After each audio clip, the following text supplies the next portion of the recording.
رمضان شهر الكرم، شهر الجود والإحسان. رمضان شهر اللمة بين الأهل والجيران. حكاياتنا فيها كتير وذكريات من زمان. مدفع رمضان والفانوس ابو شمعة وقت الاذان، وصلاة التراويح والفجر اللي بتملأ قلوبنا بالإيمان. كل سنة وانتم طيبين بمناسبة شهر رمضان الكريم. وبنرحب بكم في أول حلقة من برنامج حكايات رمضان. مين فينا ملوش في رمضان حكايات وذكريات خاصة نفتكرها كل سنة، وساعات بيحن ليها لما يفوت ويقول والله زمان. عشان كده هيكون معانا حكايات كتير هنسمعها منكم في فقرة حكاية مواطن مصري، وده هيكون في قصة أو تجربة أو حكاية خاصة جدا لمواطن مصري هنستضيفه معانا في برنامج عشان يحكي لينا اللي حصل معه. وعندنا كمان حكايات فنية مهمة جدا مع الفنانين اللي بيسعدونا بأعمالهم في رمضان عشان نتكلم ونعرف ونحكي كواليسها وأسرارها. وآخر فقرة كمان معانا هتكون فقرة كواليس رمضانية، ودي اللي هيكون فيها موجودين معاكم في الشارع من خلال تقاريرنا وزمايلنا والمراسلين اللي هينقلوا لينا وليكم أجواء كواليس رمضان 2015. استنونا وتابعونا في حكايات رمضان عشان تسمعوا حكاياتنا ونسمع حكاياتكم. وهنستنى كمان ايميلاتكم ورسائلكم وتليفوناتكم على وسائل التواصل الظاهرة قدام حضراتكم على الشاشة علشان تكونوا معانا في فقرة حكاية مواطن مصري. هنبدأ معاكم أول فقراتنا الفنية وحكاية أقدم مسحراتي في مصر.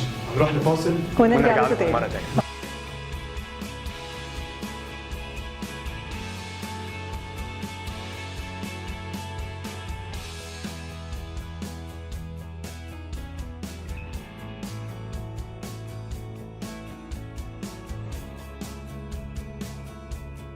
صالح فتح الله من ليبيا. اليوم في فرق كبير، يعني بعد الدورة تعلمنا حاجات جديدة لصناعة كتابة السكريبت، إعداد البرنامج. اليوم كانت كأول محاضرة كانت بشكل عام خذينا أساسيات إعداد البرامج، أساسيات التقديم، الوقفة قدام الكاميرا، أهم شيء رهبة الكاميرا يعني زالت، تعرفنا على باقي الشباب. إن شاء الله أنا شايف أنها بادرة خير، إن شاء الله أنها حتكون كل يوم وكل يوم الاستفادة أكثر بإذن الله. نحب نشكر الأستاذ أحمد دياب، أستاذ نهى، وكاميرا مان ياسر، وشكرا وتقابلوا مرة أخرى إن شاء الله. مذيع رمضان في أولى بس المحاضرات عادة أنت بتقيم نفسك، يعني أما تاخد تاني محاضرة ثالث محاضرة، لكن أنا أقدر أتكلم من أول محاضرة إن أنا استفدت بنسبة 70%، ودي نسبة مش قليلة.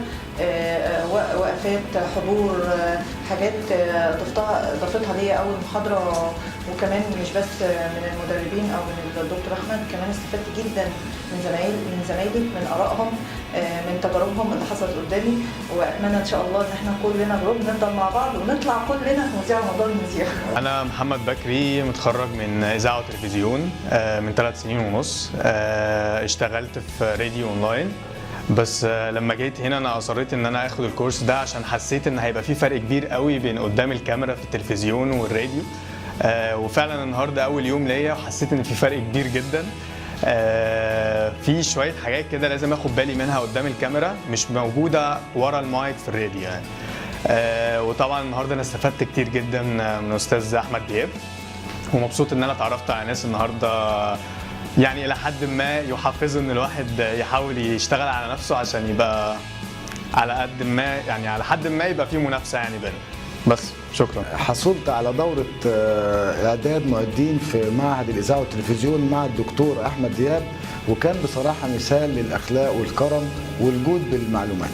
ودورة مذيع رمضان بالنسبة لي دي هي التفاؤل، وهي بإذن الله بقورة الأمل للكل، وإن شاء الله دي يبقى سنة خير علينا كلنا بإذن الله. أنا مصطفى الطماوي، أخذت دورة قبل كده مراسل مع الأستاذ أحمد دياب، وبصراحة بيديني كل المعلومة، ما بيدخلش علينا في أي حاجة.